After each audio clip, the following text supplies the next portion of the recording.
it's Julien, and today I want to be talking to you about how I made my new track, Impulsive, which is out now on IMT Red. Shout out to Spartak and the team for releasing this track. I'm really excited for you guys to hear it.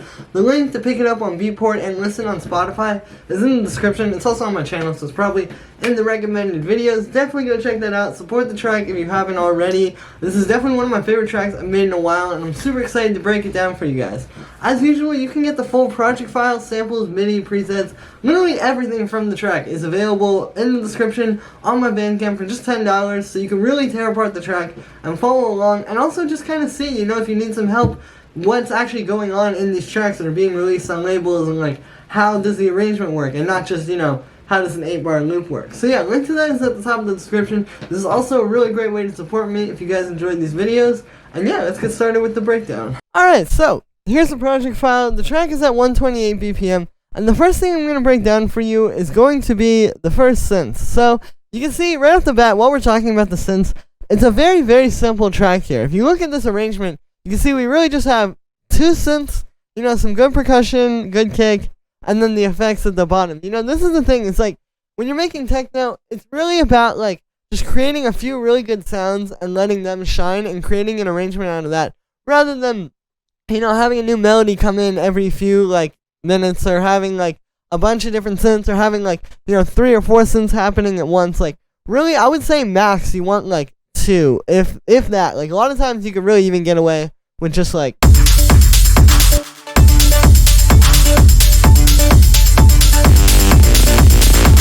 yeah, you always want to keep it simple. This track, even though it's a pretty big track, it's not too many things happening. It's just we're creating a big track out of only a few elements. So the first sound would be this first lead.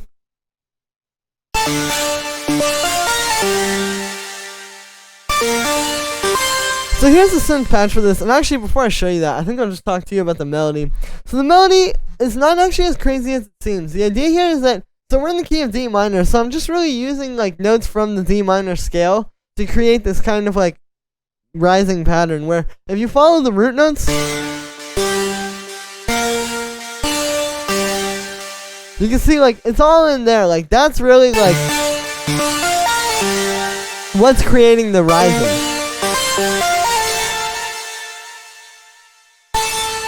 And then that's technically, a root note as well. Because if you look, yeah, you can see it down there. So, again, we're just, kind of creating a complex pattern, but it's really just based on, a few notes in this one scale. It's not that hard if you know the scale that you're working with. And I'll show you this just to show, you can see, okay, so for example, D, root note, G would be the 4th, A sharp would be the 6th, another D, F, which is the minor 3rd, A, which is the 5th, A sharp, the 6th, and then another D. So again, it's just simple notes in that one scale, and then we're just repeating them across different octaves to create this kind of cool pattern.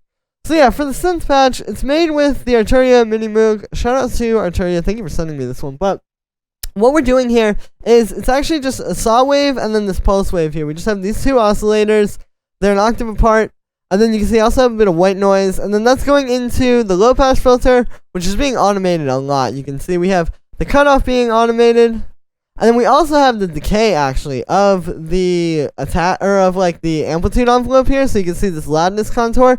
The decay on the Mini Moog is kind of tied to the release. It's when you turn up the decay, you're turning up the release as well. But you can hear this creates all these really cool parts where the synth is just kind of morphing, essentially.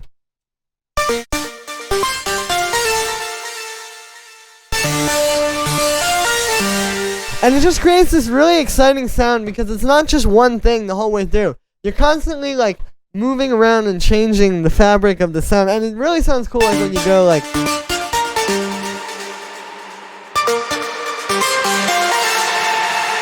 when it all opens up like that, And it's just very simple. It's just by automating this one thing and just getting in there and, getting creative with it. Then after the synth, we just have this utility. You can see that's just turning it down a little bit. And then I have this phaser here. Here's without this. And then with it. So it's just moving really slowly, but it's just giving a more interesting texture to the lead. And then I have this echo, which you can see is just on the ping pong setting. This is important because you'll notice I'm only using echo. There is a bit of reverb on it, but we're not like adding another reverb, like a whole extra reverb plugin after this. We're just using the echo and letting that shine. And it kind of goes back to what I was saying, where it's like, you know, if you just use like one or two things and try to make them as big as possible, rather than, you know, having echo and then like a second echo and then reverb somewhere later in the chain. Like if you just focus on making this one echo really fat and really big sounding, it's going to make the track a lot better. And yeah, then we just have some saturation, fattening the sound up, and then this compressor. So I'm going to turn those two off and just show you. Here's what it sounds like without those. And then with the saturation, you can hear that makes a big difference. And then the compressor. And the point of the compressor is really just mechanical. Like this isn't really impacting like the sort of like texture of the sound. But the idea is that, like, when you have a sound like this where it's morphing and you're opening up the decay envelope and all that stuff, and even, like, you know, opening up the filter and stuff, it's going to have some points when it's really loud and some points when it's really quiet. And so the idea is that this compressor is just a super transparent way of kind of flattening that out. You can see I've got the attack up. It's not compressing that much. But you can see it's just helping to make it so that this isn't going to be, like, super loud in one point and super quiet in another. And you can see this, like, if I move over here. See how it's a bit quiet, but then if we go here.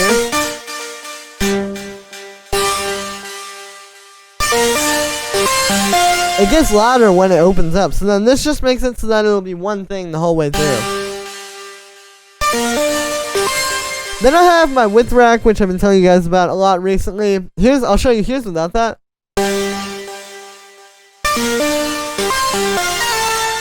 And then with it, it just really opens the sound up. But the sound still works in mono after that as well.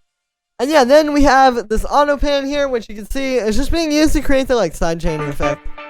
And then I just use the amount, I'm automating that to make it go away. And then I also have this washout here, which should make it disappear for the drop. And then this low pass filter, which is just used to kind of bring it in and out. Like especially towards the end there. And yeah, then we have the second lead, aka the bass. So you can see, this is a really simple pattern. It's one of those synths where it's really just like a 3-note melody. That's all it is. It's just that D, so the root note of our key, G, the 4th of our key, and then this A sharp, which is the 6th of our key, and that's an octave down. And then what I'm doing is I'm just jumping between the octaves at 16th note. So it's like and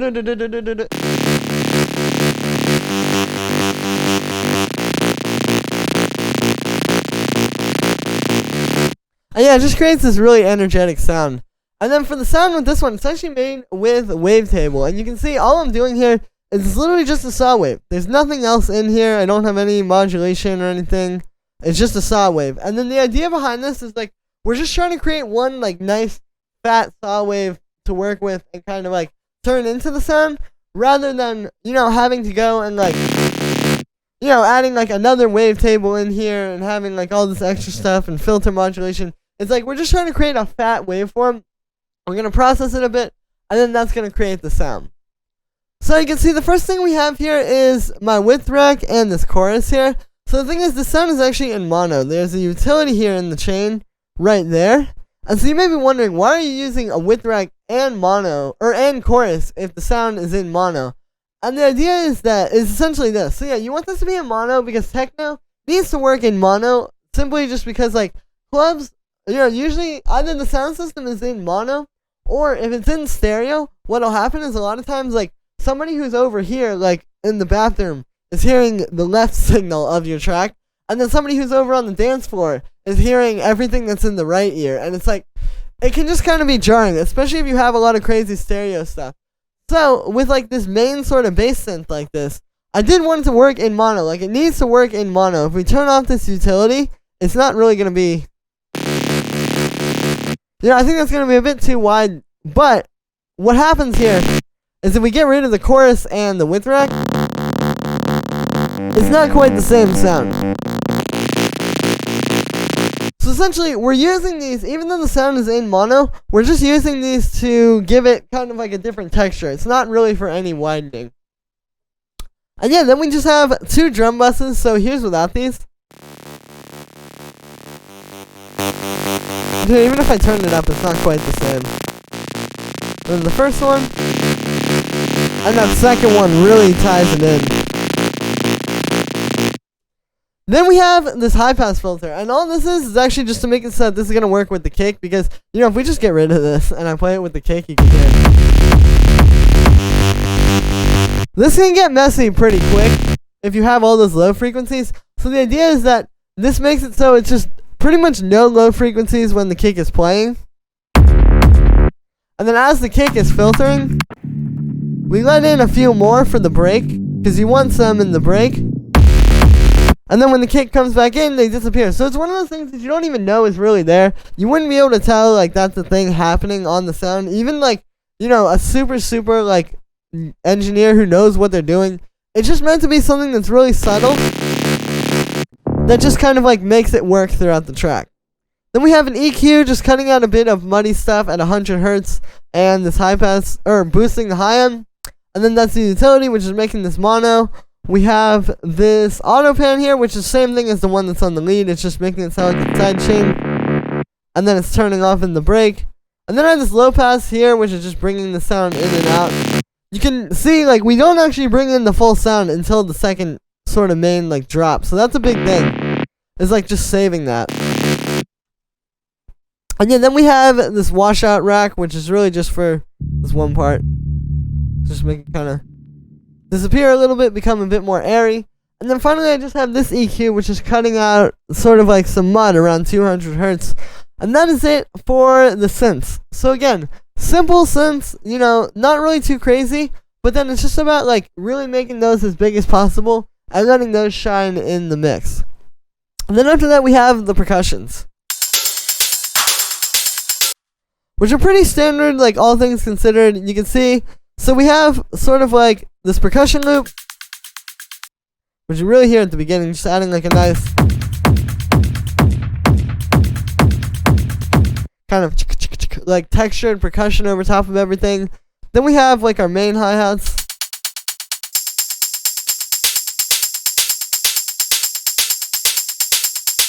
And then you can hear we also have these hi-hats, which are just kind of playing around those.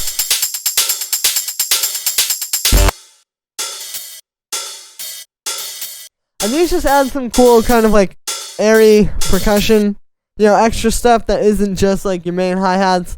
Then we have a clap as well.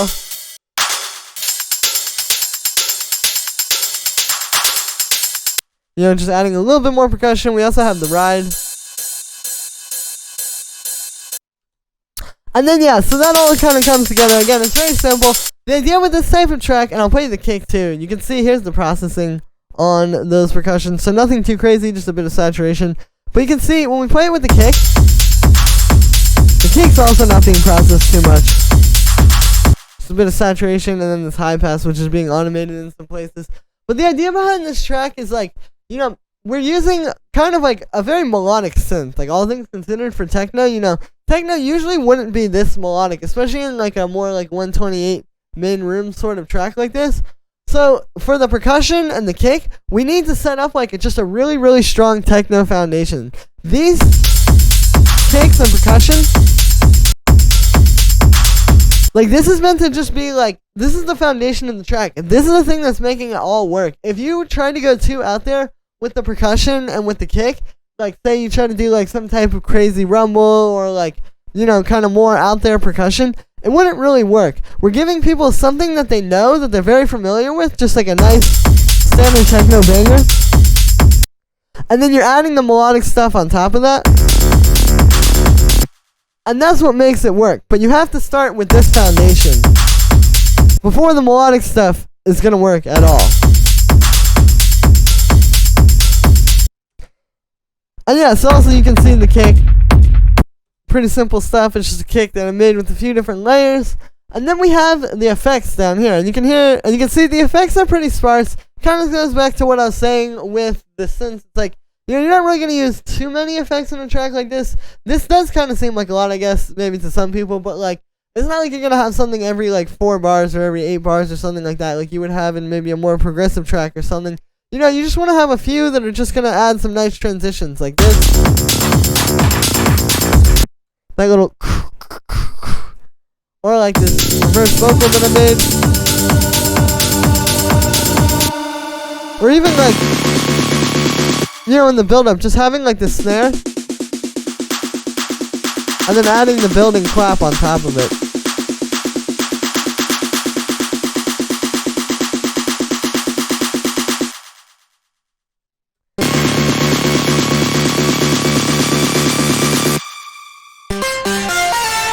In the moment, and then it drops in really powerful. So again, like, the effects are gonna be pretty simple. You know, you just want to use them to carry the arrangement along without using too many, and while still using them in smart ways. Like, you know, for example, like, not just putting this clap right on the beat there, but putting it on the 4, so you get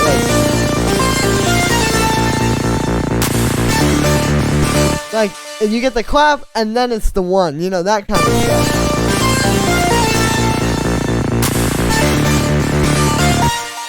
And yeah, so that is going to be it for this one, guys. Like I said, I really just wanted to dive in, show you the ideas behind how I made my new track, Impulsive, which is out now on IMT Red. Thank you, everybody who's grabbed the track so far. The link to pick it up on Beatport is available at the top of the description. It's a pre-order right now, but you can listen to the track on my channel and on Spotify. And yeah, thank you so much to everybody who has supported the track so far. You can also get this full project file and samples and MIDI and presets, everything from the track, including even the master, because you can see I've got that on there in the project file. Everything like that is available at the top of the description on my Bandcamp. It's a really great way to support me. Plus, you guys get to tear apart a full project file made in Ableton in the style that's actually released on a label, and able to get go in and kind of see what's going on, and not just have to guess and kind of piece it together, but really see what it takes to turn a loop like that into a full track like this. So yeah, that is going to be it for this one. Thank you so much, everybody. Link to that is at the top of the description, and I will see you tomorrow with another video.